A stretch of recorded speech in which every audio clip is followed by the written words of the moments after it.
Welcome back everyone to Global War 1936 and Operation Underworld. In this video we're doing turn 19 for the common turn, so let's start off with the CCP. And while we're down here, we'll preview the Soviets as well. Alright, so the CCP has $4 to spend. They're going to spend all 4 of it and purchase an artillery. For the Soviets, they have $8 to account for, I believe due to damage on their major factory in Kursk. So 8 for that. They're going to purchase for $3 an infantry in Novosibirsk, 2 jet fighters for 24. They'll go down into Moscow, and then the rest will go here in Leningrad because we can't put any units down in Kursk because of the bombing on the German turn. So for $10, we're going to go for 2 Katyusha rockets, another 10, 2 T-34 tanks, and then spend 3 on an airborne infantry. And then for technology, we have 5 techs that we can conduct. 4 because we have 4 major factories, and then 1 we get for rapid industrialization because we currently occupy every city within our home country. And so with that, we're going to go for improved construction, airborne, heavy armor, long-range aircraft, and heavy strategic bombers. We're only at stage 3 for long-range aircraft, so looking to finish that off. All right, let's come over here and assess the CCP situation. We've been turtling up here in Singhai, and just looking at our surroundings here, I think everything's gonna stay that way. And the reason is because I'm really tempted to go into Sinshi and try to retake our capital area. It's also worth 2 IPP, which would be very valuable. That would double our income because we're not making anything right now. So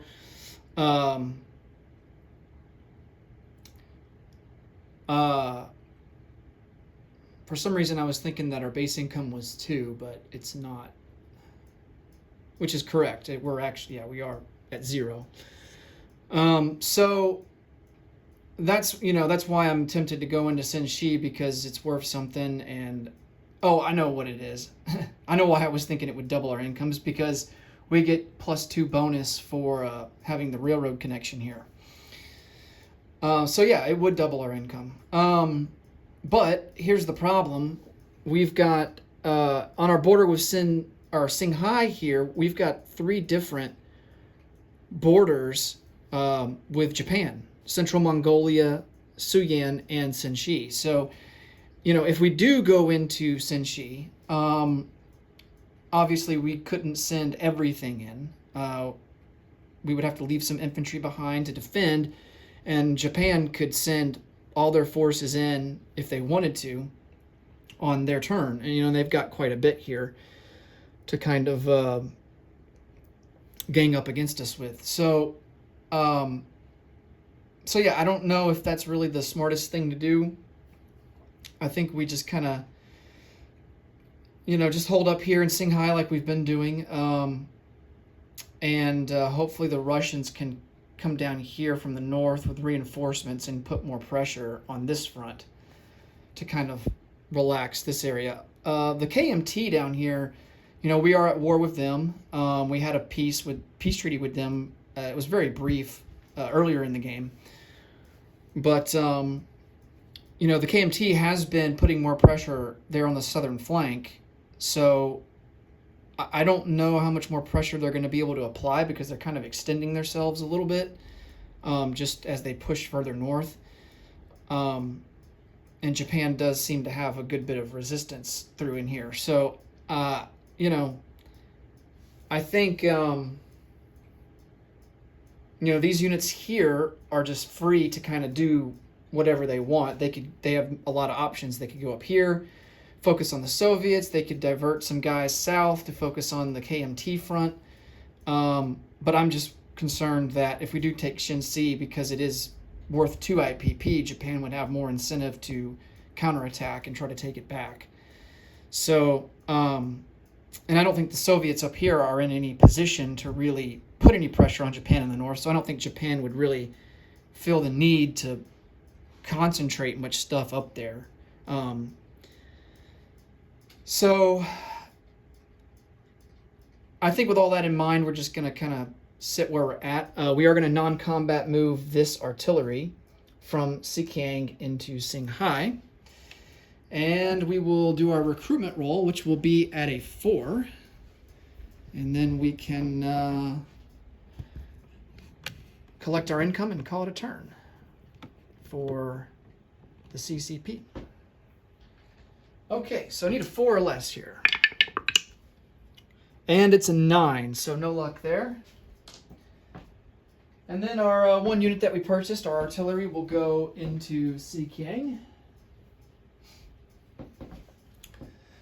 And I think that is all for the CCP.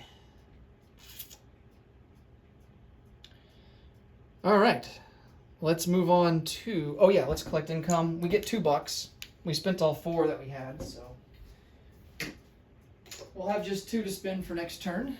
And now we can move on to the Soviets. So let's do our tech rolls. Big numbers, and don't really think we got a whole lot. So we hit on airborne, we hit on heavy strap bombers, but the rest of these are all misses. All right, so heavy strap bombers goes to stage 1, and airborne also goes to stage 1.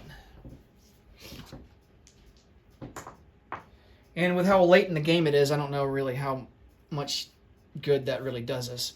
All right, so no turn to really do here for Republican Spain. We kind of got wiped out last turn when the nationalists took over Eastern Andalusia.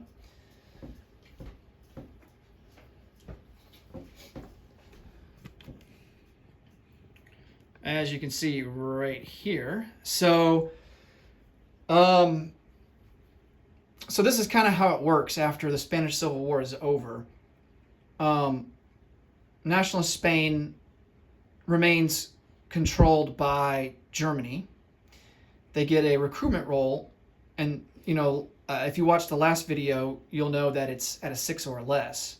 So only the provinces there in mainland Spain count for your recruitment roll going forward. So they still get a recruitment roll.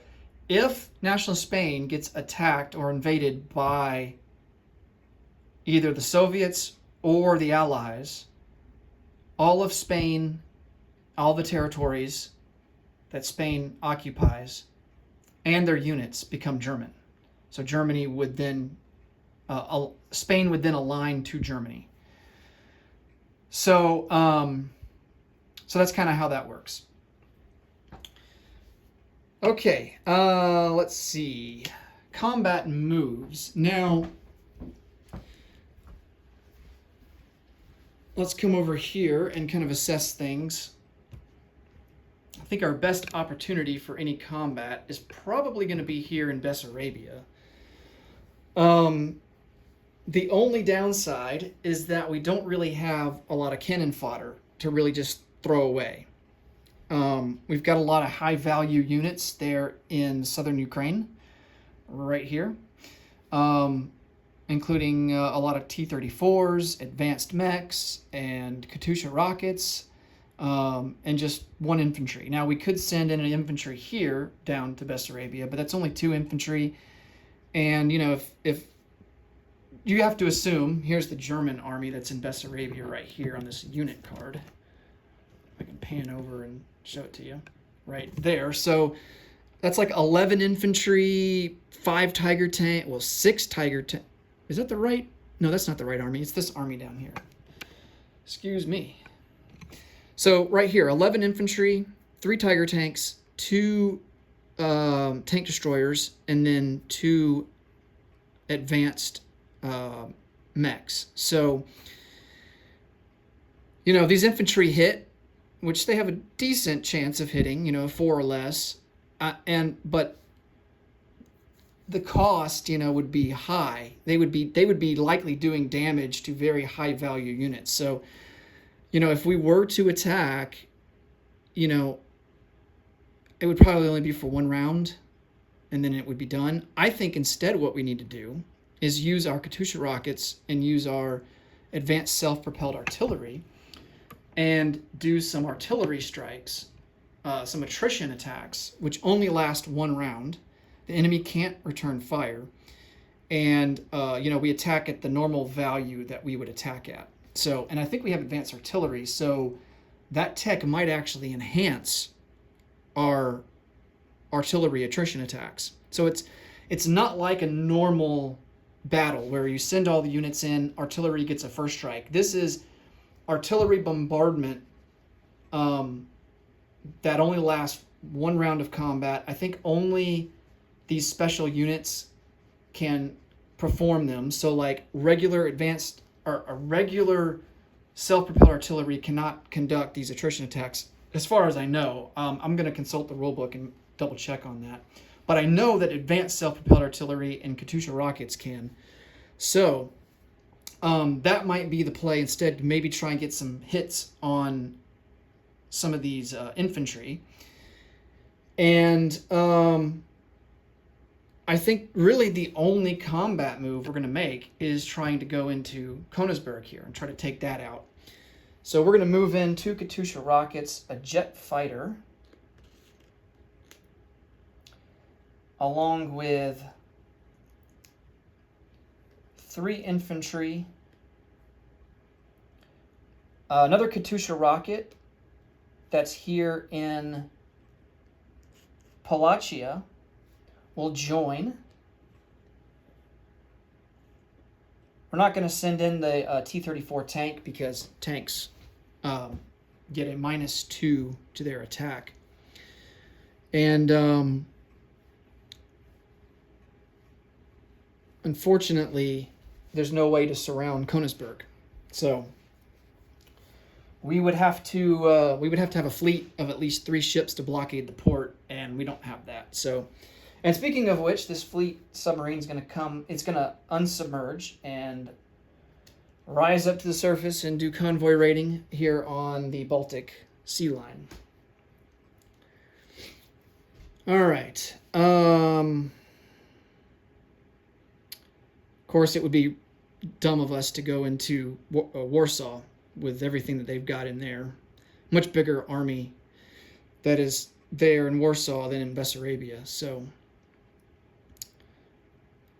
I think we stay where we're at.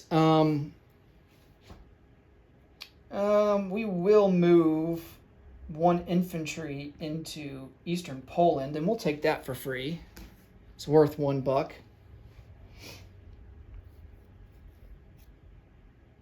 Actually, I think we're going to move 3. So I'm going to get a roundel for that.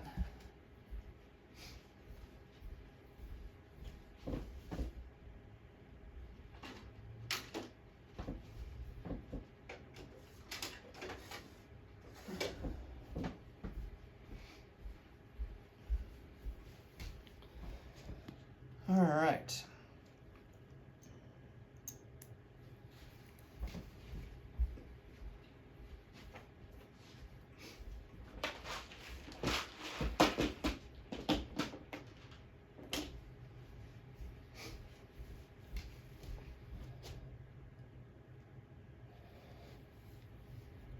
Okay.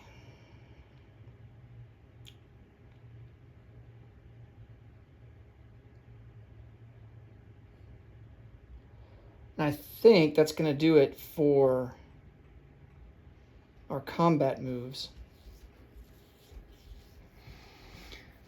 We also have a good number of troops down here in eastern Turkey and in, what was that, Transcaucasia? Yeah, Transcaucasia, but I don't want to attack Japan into their 3, 4. Number of cavalry. Yeah, I think I'm going to wait until I send these infantry down. That way we have more units to throw at the situation. Okay, let's start rolling some dice here.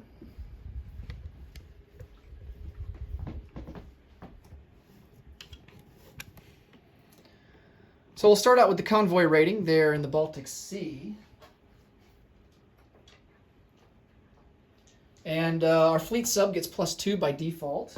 We also have radar, so we get +3. Germany, I think, will get +2. They have radar, and they also have long-range aircraft. So that will give us an advantage of just +1. And we do 1 damage.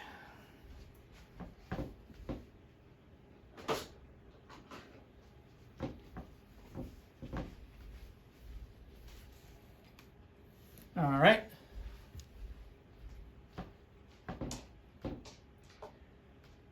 Now, let me look up attrition attacks here. Katyusha rockets. Function as self-propelled artillery, but with an attrition attack versus adjacent land zone at a 2. All right. Advanced self-propelled artillery. Attrition attack, same thing, at a 2.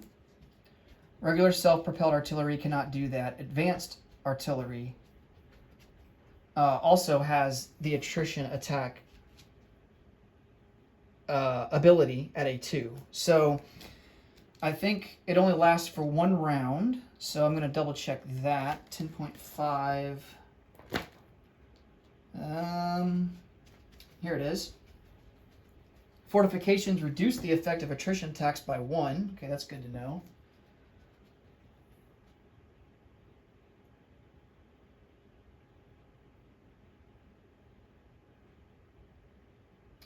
Defending units cannot return fire. Attrition attacks are unaffected by terrain. And then our the units that we choose to do attrition attacks with cannot move in the non-combat phase. So they are going to, but I mean, we're not going to move them anyway. So, all right, so how many units do we have? It'll only be at a 2 or less, but at least it's something. So we have a total of 5. We have 4 Katyushas and 1 advanced self-propelled artillery. All right, so let's see if we can get some low numbers here. And this is going into Bessarabia. Oh, no luck. Dang it. All right.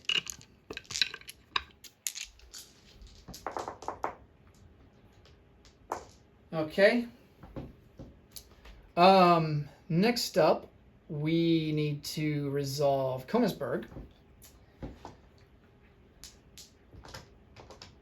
And Germany will get a first strike with, they'll get 2 rolls with their fortification in Königsberg. And then I believe we get some first strikes as well. Yeah, we get 3 first strikes with our Katyushas.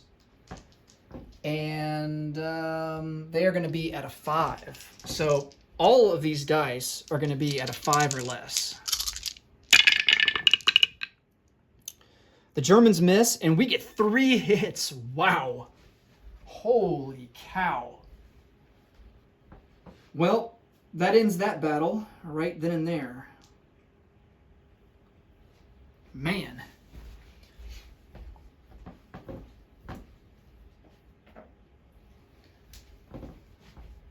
All right, so we take Königsberg, and I think that's worth 2. No, it's only worth 1.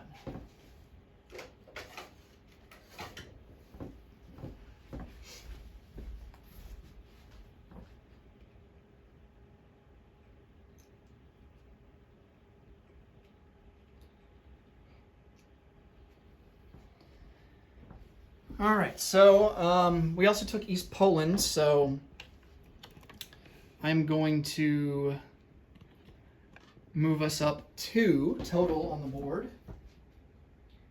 So we are from 51 now up to 53, and Germany was at 51, so now they're going to be at 49.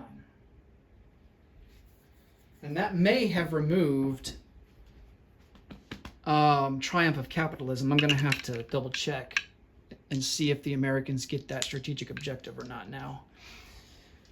Of course, they might get it right back on their turn or the British turn, depending on how much territory they take. Okay. All right, let's double check and make sure there's no other combats that we have to resolve or do.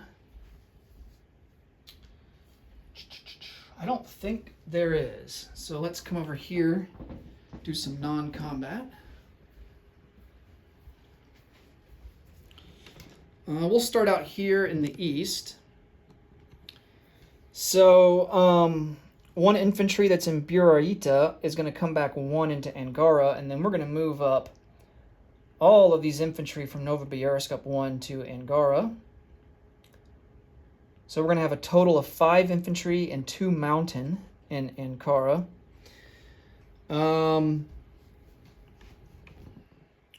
Over here in the Caucasus Mountain region, we're going to take 4 infantry and move them down into Transcaucasia. And I'm going to chip out this guy.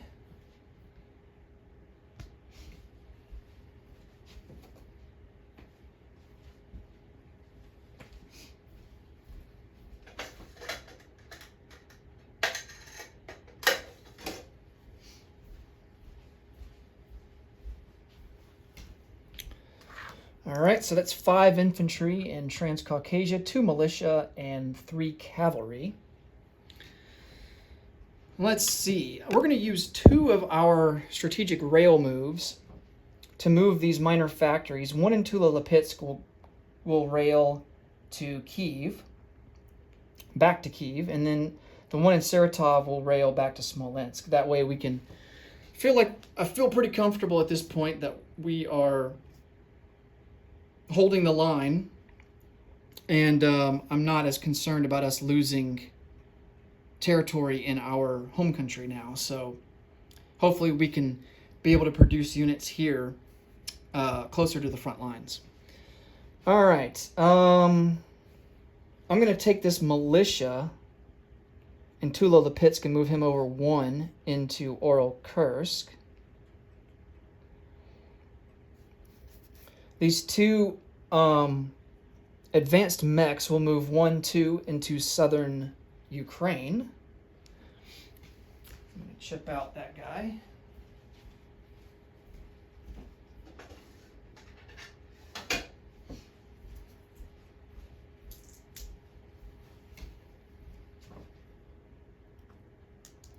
So that gives us 7 advanced mechs in southern Ukraine.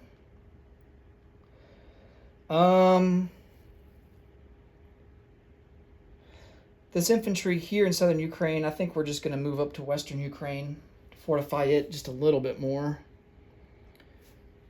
And this jet, well, he can scramble, so no need to really put him in southern Ukraine. We can keep him in Kyiv and utilize that air base there. This jet that's in Königsberg, if I have him on camera, barely. We got a jet here in Königsberg. He is going to move over 1 into Lubezki. And all of these guys, 3 infantry, 1 T-34, 1 artillery will move into Lubezki as well. And then I've got 2 infantry here in southern Finland. They'll move up 1 into Lapland.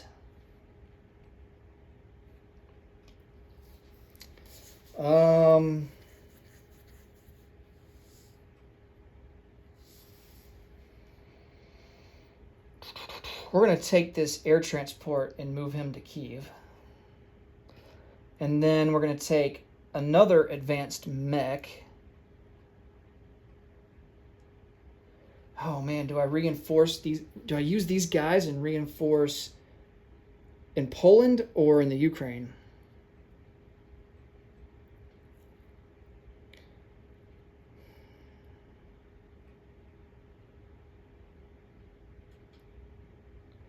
We need both Romania, Central Romania, and we need Warsaw to get a strategic objective. Oh, man. I don't think the Germans would attack. They don't have enough punching power. I'm almost tempted to send these higher quality units over to Poland.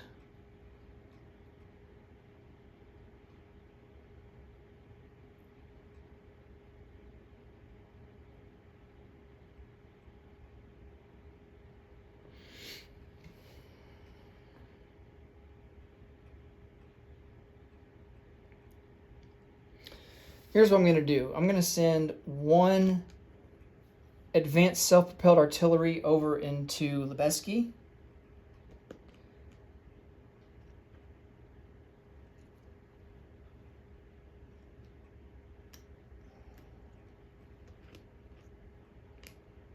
And I'm out of chips, so I think these guys, I'm just going to put actual sculpts down in there. I need to get one more out.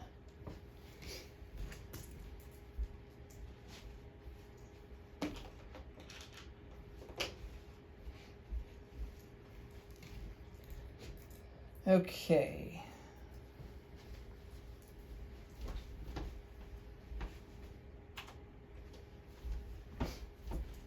And then I can use these two chips, or at least I can use one of them to replace the sculpt here in Lubezki and consolidate all of these infantry, of which there are a ton. Oh man, let's see. That's 4, 8, 12, 6 to 17 infantry in Lubezki.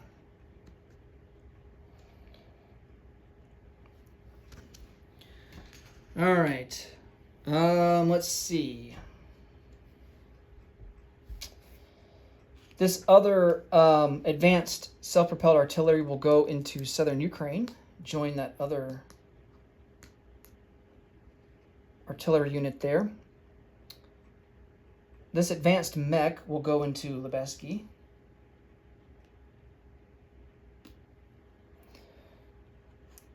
Two T-34s. They will all go to Lubezki. And let's see. One Katusha will go to Lubezki, and then the other Katusha will go to southern Ukraine.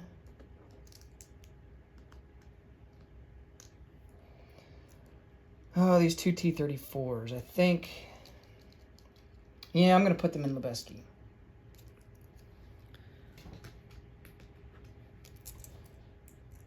All right. Total of 3 T-34s there. All right. I think that does it for non-combat. Let's place down some units. Oh, we've got a coastal sub here in the Atlantic, way over here in the Atlantic. Right there. So we're going to move him up 1 into a 20. All right.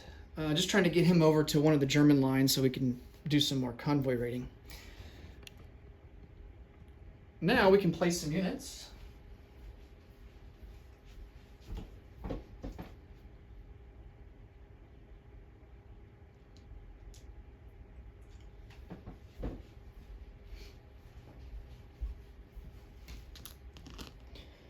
Two jet fighters will go into Moscow. One infantry into Novosibirsk. And then we have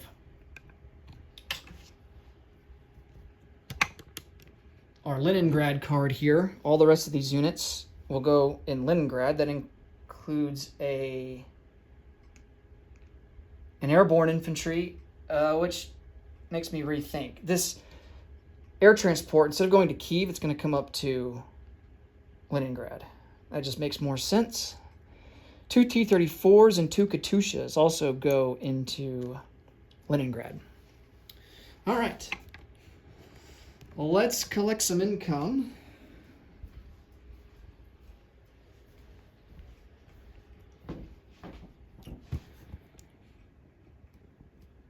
So,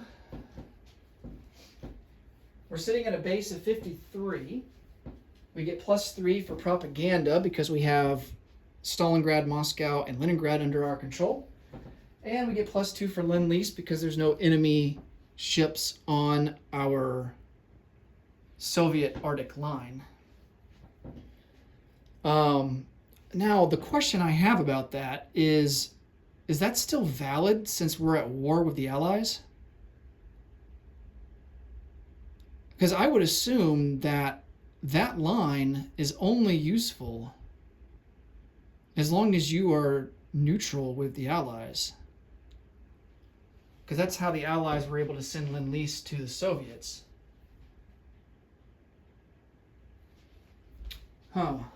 Let me do some reading on that here.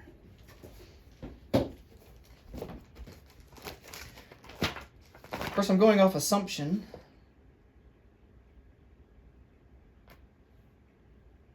Aha! Is Soviet possessed and USSR is not at war with an allied major power. So, unfortunately, we don't get that bonus anymore. And I think I've been giving myself that bonus in previous turns when we were at war with the Allies. Oh well. That's the benefit if I were to be playing with actual other human players, because they would see that and be like, hey, you're not supposed to be collecting that money. All right. So yeah, we only collect +3. So 53 is our base. +3 is going to be 56. So we'll have 56 for next turn. All right. Next up will be Japan. Thanks so much for watching. And until next time, take it easy. Bye for now.